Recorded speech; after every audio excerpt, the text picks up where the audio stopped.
कारी साहब हज़रत दाऊद अलैहिस्सलाम नूं बादशाही किवें मिली आई? हज़रत दाऊद अलैहिस्सलाम नूं हाँ जी।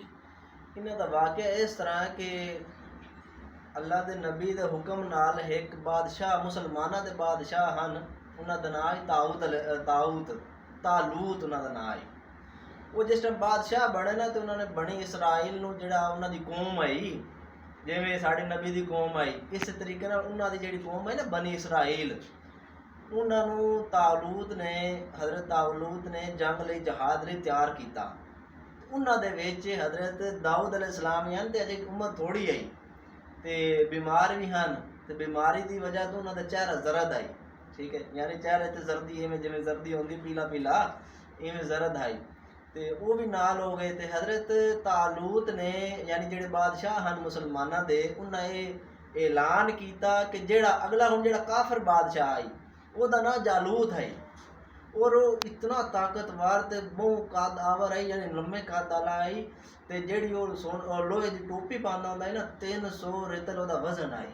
ठीक है, ते उस टाइम मुड़ हज़रत जालूत ने ऐलान किया कि जेड़ा बंदा जालूत नूं यानी काफिर बादशाह नूं मरे सी ਉਹਨੂੰ मैं अपनी अद्धी सल्तनत ही देसां ते अपनी बेटी दा निकाह ही करेसां उन्हां दे नाल। ठीक है, तो जिस टाइम ये सारे जा रहे हैं ना, तो हज़रत दाऊद अलैहिस्सलाम रस्ते जा रहे हैं, तो उन्होंने पहले एक पत्थर लभ्या।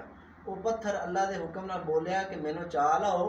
हज़रत दाऊद अलैहिस्सलाम ने उस पत्थर आख्या कि मैनू चा लाओ, मैं हज़रत मूसा अलैहिस्सलाम का पत्थर हाँ।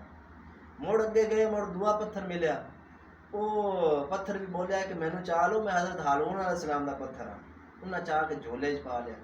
अगे गए, अगे त्रिया पत्थर मिलया, उस पत्थर भी बोल के आख्या कि मैनू चा लो, मैं जालूत का कातल हाँ। उन्होंने पत्थर ही चाह के झोले च पा लिया। जिस टाइम जंग होई तो हज़रत दाऊद अलैहिस्सलाम अगे बढ़े, लश्कर तो अगे जाके उतरावें पत्थर वो जालूत जिवें नज़र आया उतरावें पत्थर मारे, वो नासां ते लगे तो सिर दे विचों आर पार हो गए। तो रवायत मौजूद है कि वो सिर चो आर पार हो के पिछे जाके जो 3 जालूतियां भी मारिया उन्होंने पत्थरां ने। इस तरीके नाल जिस टाइम वो जालूत मर गया, वह जिहड़ा लश्कर है वो तहस नहस हो गया। तो इस तरीके नाल मुड़ हज़रत तालूत ने जो ऐलान किया उस दे मुताबिक अद्धी सल्तनत ही हज़रत दाऊद अलैहिस्सलाम ने दी। उस बाद अपनी बेटी का निकाह किया। कुछ अरसा तो बाद हज़रत तालूत फौत हो गए, बाकी की जी सल्तनत आई वो भी हज़रत दाऊद अलैहिस्सलाम को मिल गई। तो हुण ये होया कि उस टाइम के जिहड़े नबी हैं ना, हज़रत शमूएल अलैहिस्सलाम उन्हां दा नाम है, वो भी वफात पा गए। तो अल्लाह ताला ने मुड़ नबूवत नबी हज़रत दाऊद अलैहिस्सलाम को दे दी।